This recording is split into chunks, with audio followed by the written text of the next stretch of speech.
Okay, so what we're going to be discussing today is the course building portion of how you approach developing the course that you have decided that you're going to construct.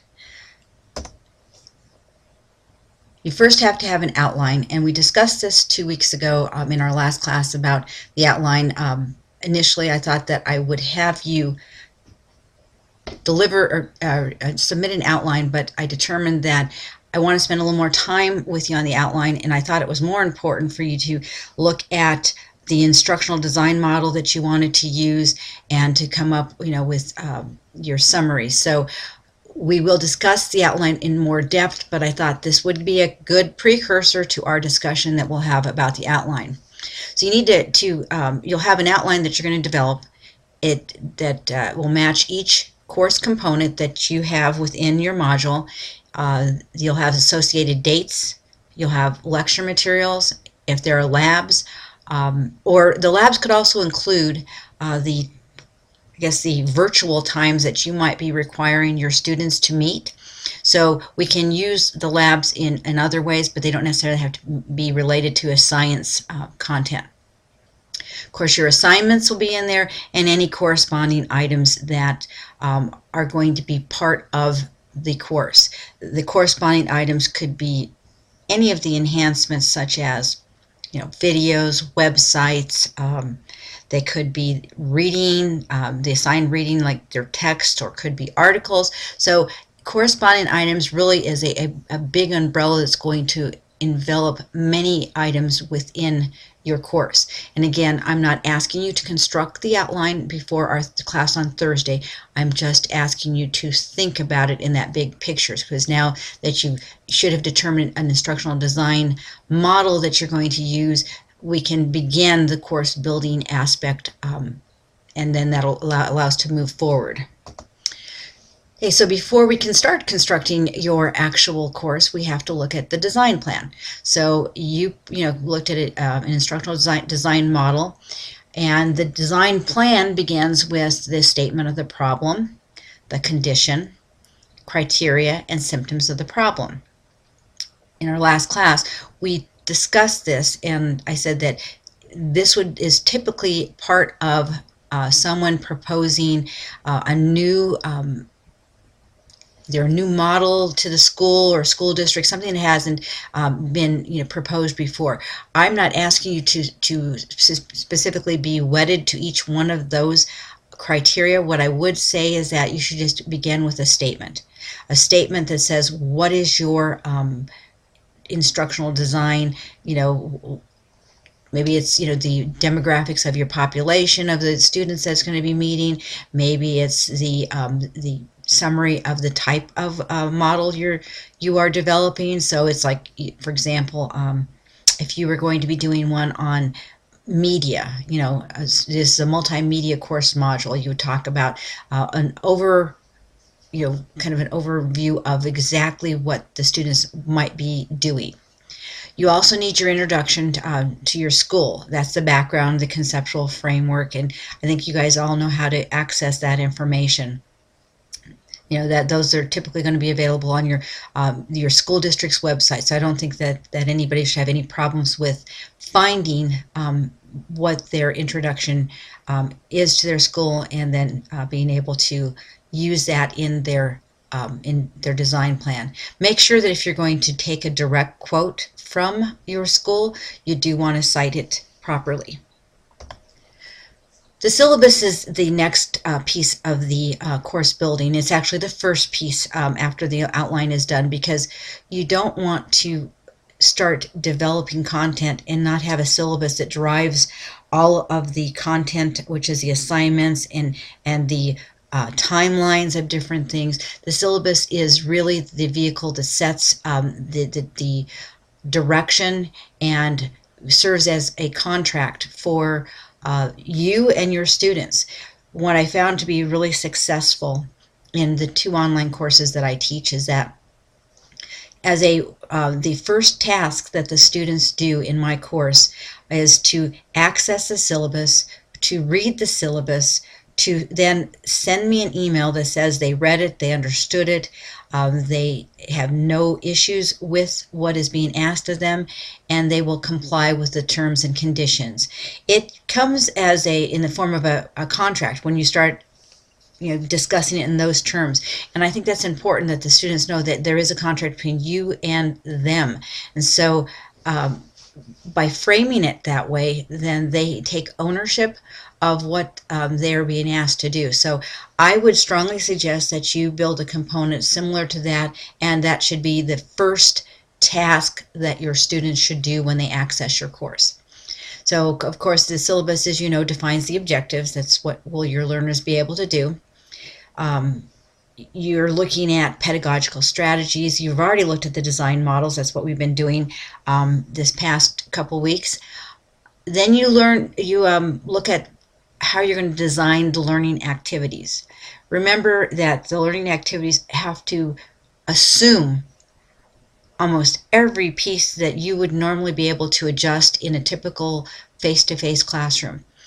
You can't launch an activity and then have not been able to go through and look at it through the eyes of your students. So as we discussed 2 weeks ago, the idea of what the students look at, and you achieve that by being able to have them have a student account set up that you access. So every time you do something in the course, then you log out and then you go back in as a student to see what they're seeing.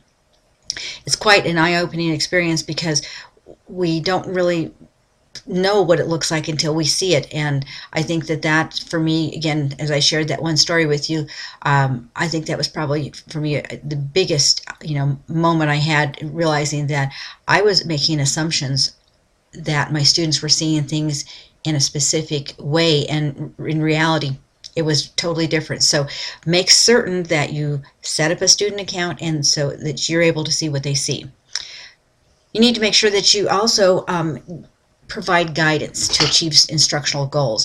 By that I mean that you've given them enough information, you have looked at every possible issue that they could encounter, and then you have given them a solution for how that's going to be able to be resolved. You also need to embed those external conditioning factors. That's the teaching part. The teaching part is giving them every enhancement, every piece that could possibly assist them in being able to be autonomous, to be self-directed, and to be an individual that can navigate through your assignment without hitting a wall, a barrier. The tutoring part is going to be the part where, as they seem to need some additional assistance, and it's not part of maybe one of your required face-to-face components, you have said that you're going to be available. So specific, like office hours, is where I would put those tutoring pieces into. The monitoring is what you do on a daily basis. You are turning on every statistic in the course that you're developing that allows you to see when the student accesses the course, how long they are in the course, and then when they exit it. You can tell by how much time they're spending on that assignment whether or not they are having some issues, because you know how long it should take your average learner, and then you kind of look at your other learners and you have an idea of the time frames that it should be taking each one of those students. When you see that there's problems, the monitoring part is where then you can step in, and you're kind of, you're the facilitator of the course, but you also, as a facilitator, can then step in and say, are you having problems? Is there something that I can help you with? Is there something that you need additional clarification with? Those are the pieces. Those three things are part of that external conditioning. So there are just numbers of ways that we can implement these principles. And again, it's going to be kind of like a learning experience for every time, because each time I think that I have found the perfect approach to dealing with those three areas. I find that research shows me there's a whole lot more that I can implement. So don't get wedded to one thing. Keep on looking and researching for other strategies that will help you in those areas. So how are you going to deliver the content? Well, as we know, all of the materials are going to be prepared electronically. So what you have to keep in mind in preparing your materials is that you can't assume, unless you know that your students have access, for example, to Microsoft Office. If they have access to Microsoft Office, well, then you can't assume that you're going to be able to have everything in a Word document. However, maybe they don't have that. So how do you ensure that they're going to be able to download it? Putting it in a specific format, like in a rich text format, will allow them to open it up in any type of program, or turning them into PDFs. But again, you have to make certain that under the requirements that for what the students should have to be in your course, things like dictating the need for Adobe Reader, having some sort of an open source equivalent to the Microsoft Office, such as OpenOffice.org, and then giving them the link or the downloadable file, or whatever the case may be that you're providing. You have to provide those steps to how they download it. So you can't assume that they are going to be able to download it without instruction, such as simple little cues like right click, save target as, or left click with your mouse, double click. Those are things that in the classroom, if we see a student having an issue with opening up a document or a program, we can walk over and say, oh, well, you need to do this. You're not going to be able to do that in an online environment. You need to make certain that you have embedded those instructions as part of every piece of your content. So it's going to be more intense in developing assignments because of those extra steps. And I won't I won't lie to you. I mean, there's a lot more work involved. But I think that if you're a person who has any desire to actually teach in an online environment, those are the things that are going to be the pieces that you naturally will it's intuitive. You're going to go, oh yes, I need to do this. So make certain that you have prepared the materials, but you have prepared them with instructions. You can use scanned graphics. You can, again, create your files in Word Processor or web pages or in a presentation software, but instructions for either giving them the ability to download some sort of, an application to open them up, or just, including the actual application itself. So avoid delivering materials that will distract the students from the course objectives.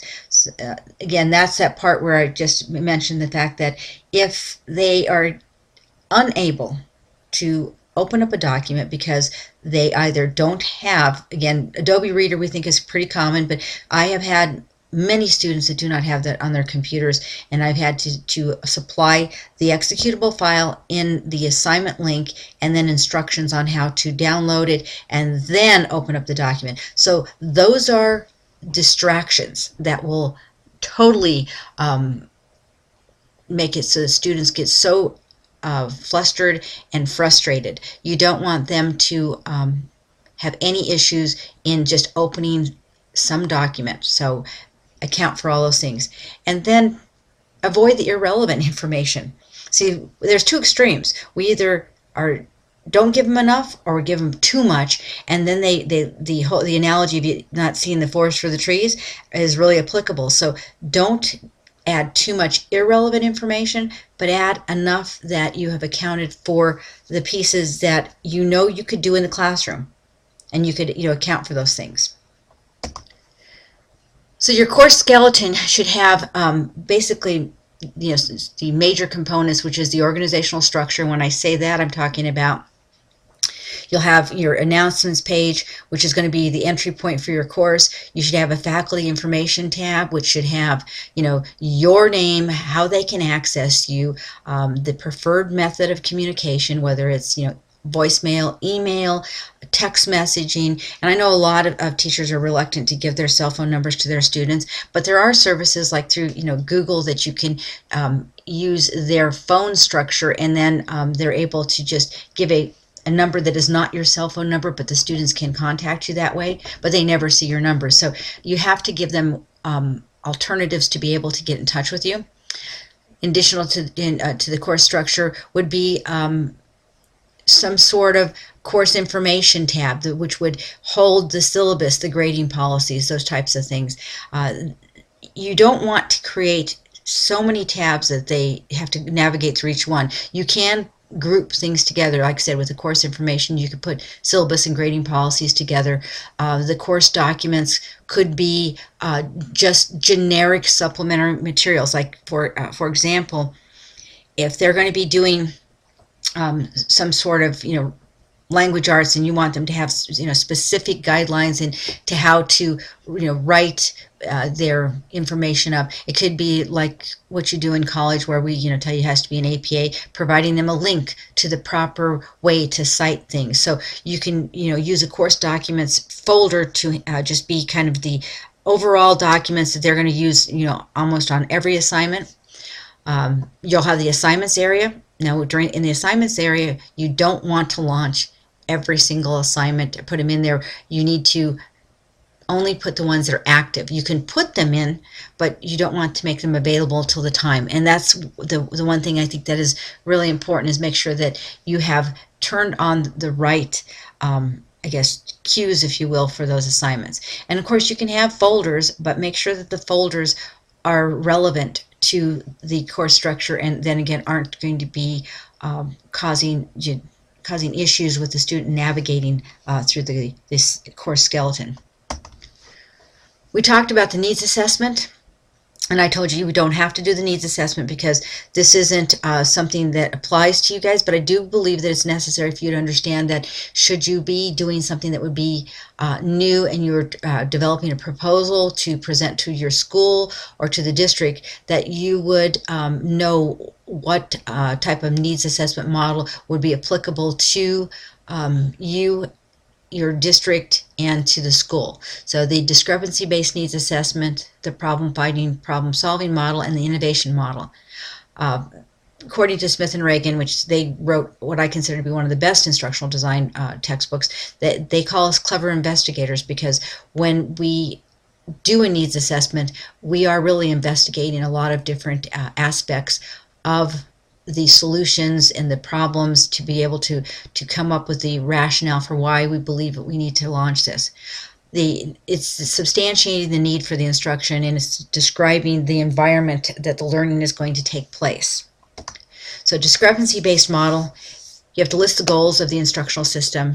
You have to determine how well the identified goals are already being achieved, and from that you're going to be able to see the gaps between the what is and what should be. That's where your rationale is for wanting to be able to develop a model that is not being done. And those gaps are going to be evaluated based on a criteria that you have come up with based on what your needs assessment has determined. So when you determine those gaps for the instructional needs, then you're going to design and develop instruction that is appropriate to be able to bridge the gap between the what is and what should be. On the problem-finding, problem-solving model, that's really to determine if there really is a problem. So, you don't know if there's a problem, but you have this great idea for a new type of course module, but you don't know if there really is a problem that would, drive the need for some new product. So you determine whether or not the cause of this problem is related to a learner's achievement or to the environment of which the student is learning in. Once you determine whether or not there's a solution, is it achievement or performance that's a problem? So in your needs assessment using this model, you're going to determine, is it because they're simply not attending school? And if they're not attending school, is that related to some social issue that is going on in the school?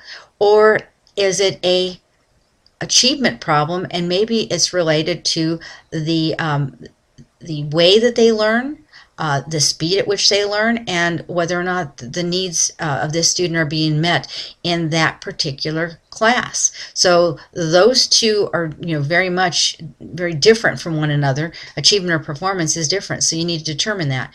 And once you determine that there is a need, you're going to determine the instruction that is going to drive the learning goals that are currently offered, and then you're going to look at how you can best meet this situation, again assuming that there is a problem that you believe this particular model is going to solve. Under the innovation model, it's going to determine the nature of the innovation or change. So this is a much different model than the other two. It determines learning goals that accompany the innovation. So the innovation is something new, something that has not been done before, might even be a little bit on the edgy side that people might be a little reluctant to even undertake, but it does definitely have to have learning goals that accompany that specific innovation. So if there's a choice, you have to determine the learning goals that are appropriate, and then a high priority in how the learning system is going to look. Once you have all those pieces, then you begin the learning environment analysis design activities. So it becomes a much bigger picture. The learning environment analysis design drives those activities based on the innovation. So you're going to probably have a lot more involved in that analysis design, because you have an innovation, which therefore by the word innovation, it's new. So you're going to have a lot more to account for. So this model is not used nearly as often because of the fact that it does assume a certain level of emerging value to it, and it's going to require a little bit more time. Okay, so for next week, obviously you guys have the article and the discussion thread, and I've seen that you guys are definitely working on that part of it. You have your 2 assignments that are due. For this particular lecture, the only thing that you're going to do is to, in the discussion thread, come up with 3 things that you're going to post in the discussion thread where this lecture will be posted that you want to get additional information on. Okay, so again, you're going to post 3 things in the discussion thread where the lecture is going to be posted, and those will be 3 things that you want to know more about, and they should be related to your specific course module. Hope you have a great weekend, and I will see you guys on Thursday.